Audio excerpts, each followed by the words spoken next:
All right, we've got more news coming in now, Vasudha. Moments before the crash, the plane contacted the air traffic control at Baramati at 8:18 a.m. The crew asked about the weather. It was told that winds are calm and the visibility is at 3,000 meters.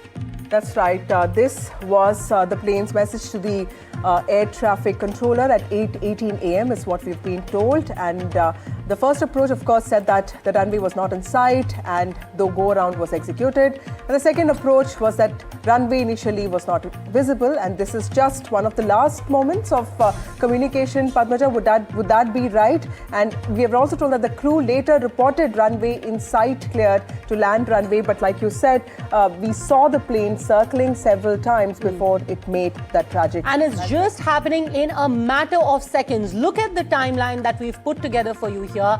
8:18 a.m. That's when the first contact was made by the plane with the air traffic control in Baramati. They asked for the weather and told that the winds were calm and the visibility at 3,000 meters. So initially it was said that it was foggy, it was low visibility, but now it seems that the visibility was at 3,000 meters.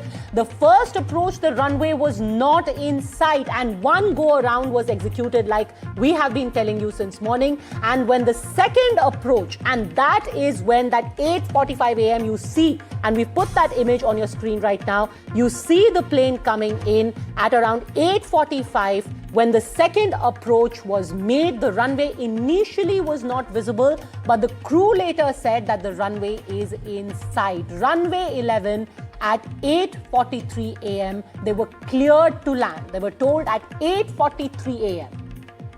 The plane was told, you've been given clearance, you can land on runway 11. At 8:44 a.m. the ATC sees flames near the threshold, and at 8:46, that is the time you can see on the CCTV footage that big explosion happens. Abhishek is joining us live on this. Just help us decode all of this information now. The fact that the visibility was 3,000 meters, the fact that initially the runway wasn't visible and then they were given clearance to land on runway 11 at 8:43 a.m.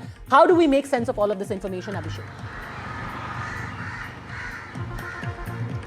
See, definitely, this is the information that has been received and the details of it are out right now. And definitely, as we were discussing the same thing, the first approach was very much of landing was not clear, and the aircraft pilot were in touch with the air control system out there.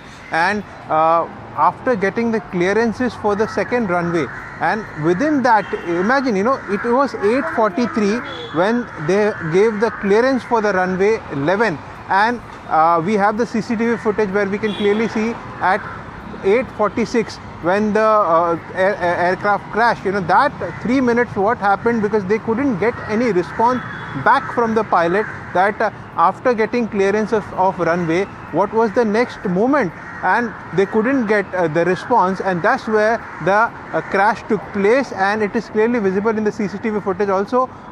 It was till 8:43, right from the start, 8:18 to 8:43, it was in the air control system. The discussions were still going on, but after 8:43, no response was there from the pilot, and within 3 minutes we see the crash happening. So this is what the latest update that we can share, and we have got from the air operating system over there, and how initially the first approach of landing did not got the clearance, and then after the second approach when the clearance was given for runway 11, but when it was cleared for landing, that the last signal at 8:43, after which there was no signal, no comments from the pilot. And Padmaja, the whole thing seems to have been over.